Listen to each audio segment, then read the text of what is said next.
In this video, I'm going to walk you through lesson 3 of unit P1.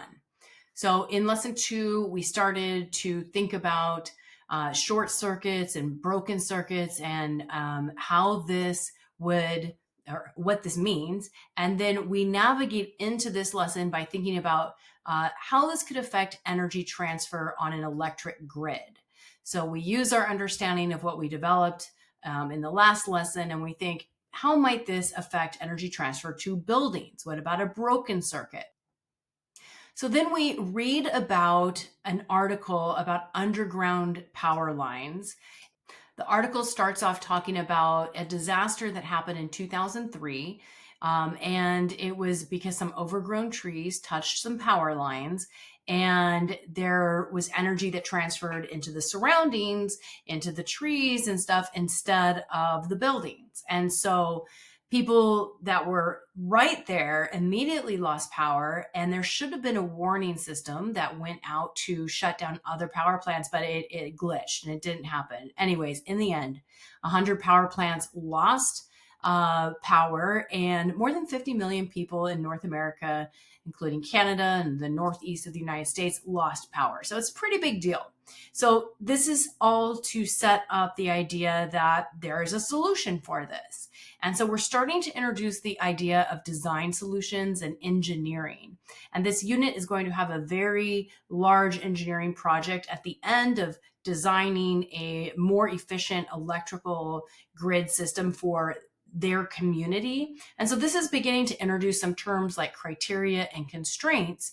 And we're going to learn a little bit about that this is very expensive to do. And so this is just the beginning of our talk about engineering. So we take what we have just figured out about engineering, and we're going to record it in what's called an engineering design tracker. Now, this is different than the progress tracker in that the column headings are different. So this unit is going to ask for 2 trackers to be completed. I will say that this all can also be considered research for the engineering design process. So if you're someone who likes to create an engineering notebook, this could be put into an engineering notebook instead. But we're going to talk about the new science ideas that we just figured out, how this could help us apply these ideas in practice of like designing a power grid, and then what constraints might there be? So it's very expensive. I guess it could be damaged by flooding or earthquakes. That must have been in the article. So this is some things that they're going to fill out in the engineering tracker. So after we read the article, we're going to come to consensus on how to represent energy transfer using a consensus model. So we use the idea of the trees, taking the energy away from the going to the building, and the energy goes into the surroundings. And how would we model that? And we're not quite sure what's happening here. Does the energy still go to buildings 2 and 3, or does it all go to the tree and the surroundings? So it's kind of some initial ideas that we're using about this scenario. And then we're going to discuss alternate scenarios that can result in no energy transfer.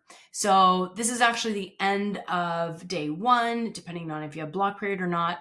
Might not be the end of day 1, but you're talking about what other scenarios could lead to no energy or not enough energy being transferred to the buildings.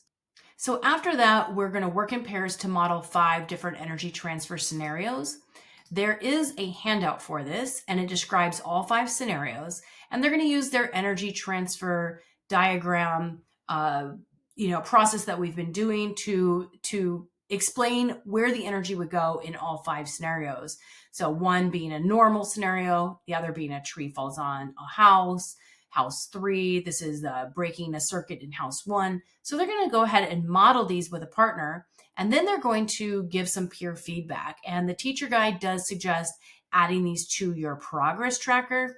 Although if it's on a handout, I'm not sure that I would spend the time doing that if it's already recorded in their notebook.